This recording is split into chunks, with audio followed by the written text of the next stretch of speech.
Radio Without Barriers is how the One Voice project is described. It's a supported service for people with disabilities. I have a brain injury. When I was 12, I was riding my bike and I was hit by a drunk driver. Landed on the curb, woke up in hospital over a week and a half later. Getting involved with radio gives Chris something to focus on after his life-changing condition. I didn't understand what was going on inside me. I just felt like I had a burden following me, something holding me down and blocking me. But my nerve endings are rewiring, so the parts of my brain that were damaged are being used on other parts of my brain. The programme has a positive impact by increasing confidence and skills of the people involved, as well as a chance to meet new friends. And the idea of this project is to give people a voice that are often marginalised. And if we're going to be talking about these issues, then why not have the people who it affects themselves talk about it? They're best positioned to be making that commentary. I don't really interact with very many people normally, but now I've met all these other people that work on One Voice as well, and I feel I've made good friends with Abra and Chris and Paul. The One Voice project not only gives the chance for people with learning disabilities to get their voices heard, but for people in the local area to hear a true reflection of society. Although I have a disability, it doesn't mean that I don't have abilities, you know. Brings a routine to my life, and routine brings happiness, and then happiness makes everything okay. Katy Booth, North West News, Stockport. Libraries are supposed to be places of peace and quiet, but the Book Cycle project gives Wigan something to shout about. Book Cycle's a charity.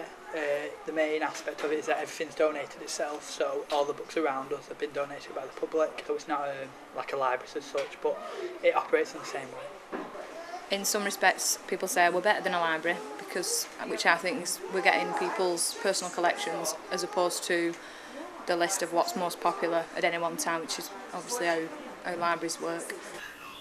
This time last year, the shelves at Beach Hill Library were left empty as council cuts forced the building to close. Disappointing because I used to come round regular to it at least once a week, and I used to get quite a few CDs and videos. Oh yeah. Centralisation and closure of libraries has forced people away from the areas they live to find the books they want to read. But the Book Cycle in Wigan has become the hub of the community. I've got 3 children. I would much rather have a short walk and take my kids somewhere like here where they can feel comfortable and welcomed and be able to pick up books and casually walk home again rather than having to find parking in town and paying for parking. No more library closures are planned for the Wigan Borough this year, so libraries aren't going to be the next chess piece move in council cuts. Katy Booth, North West News, Wigan.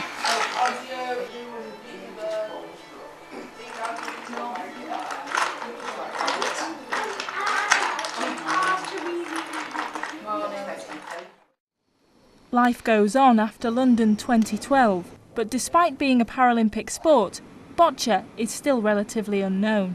Stockport Bocce Club are one of the most successful clubs that play the sport in Britain. Sport England champions, CP Sport champions, and we've had players go on to represent the GB squad. So how has the legacy of last year's Paralympic Games affected the club? It was very limited coverage during the Paralympics. Very hardly shown on television. In fact, I didn't see it on television. The bits I saw were on the internet. So I think really it was overlooked to some degree. Well, for Stockport Bocce Club, we have had a few new inquiries and a few new people starting up since the Paralympics.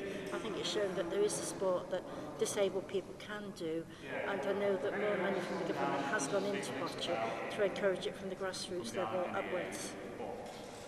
It does appear that the Paralympic movement has been left behind.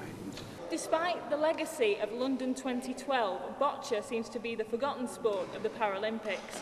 It won't stop these players from enjoying themselves though. Katy Booth, North West News in Stockport.